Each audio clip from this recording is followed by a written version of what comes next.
History is not a straight line. It is a tapestry of fragments stitched together by guesswork and wishful thinking.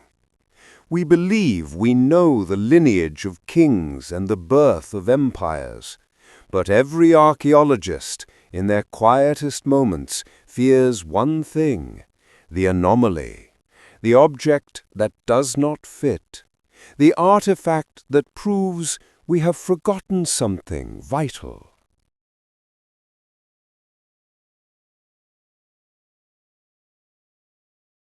The story begins not in a palace, but in the mud.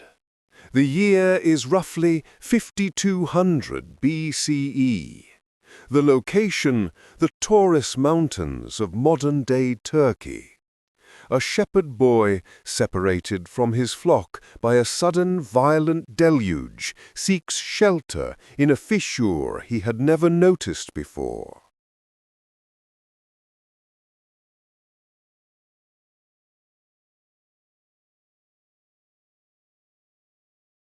It was a cave system, sealed by a tectonic shift millennia prior. Inside, amidst the damp silence, he found it. Not gold, not a weapon, but a casing made of a stone that felt warm to the touch, despite the cold damp of the earth.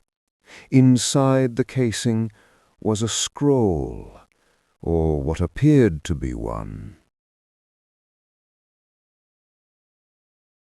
Carbon dating of organic residue found near the site puts the discovery in the Neolithic period. But the scroll itself? It defied analysis. It was a material that behaved like fluid weave, inscribed with a script that predated the invention of writing by 2,000 years. They called it the Apeiron, the boundless. For 2,000 years it moved in the shadows, until it arrived in Sumer. Suddenly, humanity woke up. We went from mud huts to complex mathematics in a heartbeat. Historians credit human ingenuity. The tablets of Uruk tell a different story. They called it the Tablet of Destiny. The priest-kings didn't just guess the movements of the stars, they read them from the cipher. But knowledge is a heavy crown. The scroll began to change them. Paranoia set in.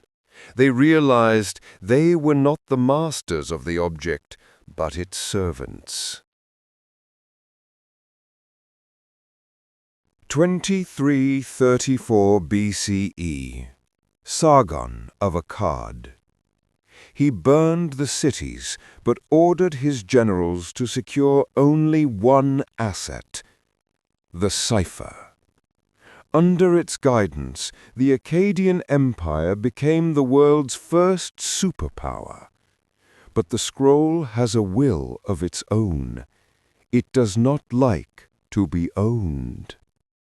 When Akkad fell, the scroll vanished.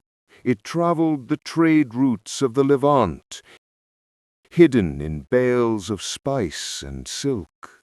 It surfaced 1,000 years later in the most unlikely of places, the court of the heretic pharaoh Akhenaten. Why did Akhenaten abandon tradition?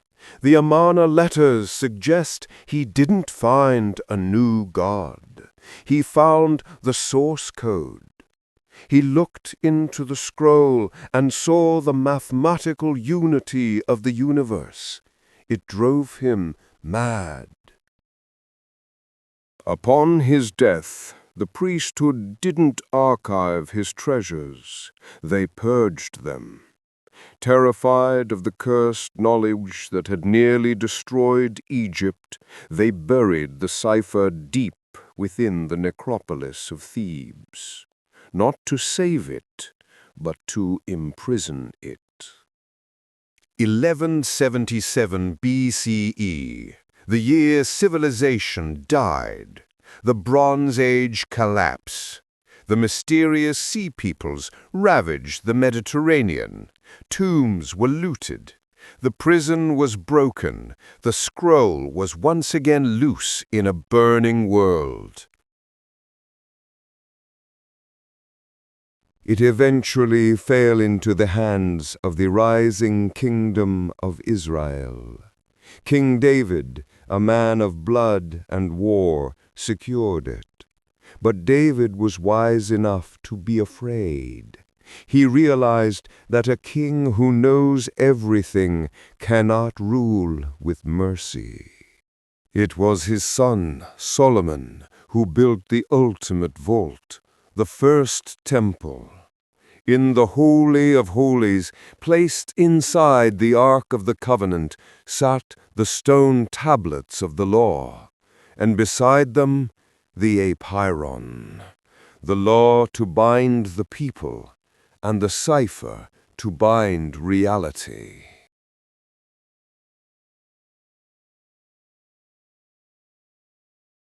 (587 BCE), Nebuchadnezzar.